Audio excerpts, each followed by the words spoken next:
एक गरीब किसान ने एक बूढ़ा गधा रखा हुआ था।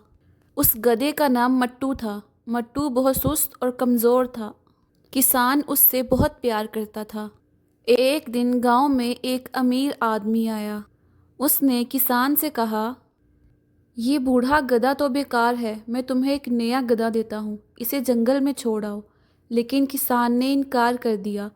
कुछ दिन के बाद किसान बीमार पड़ गया। उसके पास इलाज के पैसे नहीं थे। मट्टू ने समझ लिया कि उसके मालिक को मदद की ज़रूरत है। वो रातों रात गांव के बाज़ार तक चला गया और एक डॉक्टर को खींच कर ले आया। डॉक्टर ने किसान का इलाज किया और वो ठीक हो गया। गांव वाले हैरान रह गए कि एक बेकार गधे ने अपने मालिक की जान बचा ली। तब सबने सीखा कि हर जानदार की अपनी इज्जत होती है। किसान ने मट्टू को गले लगा लिया और कहा, तुम मेरा सबसे कीमती दोस्त हो।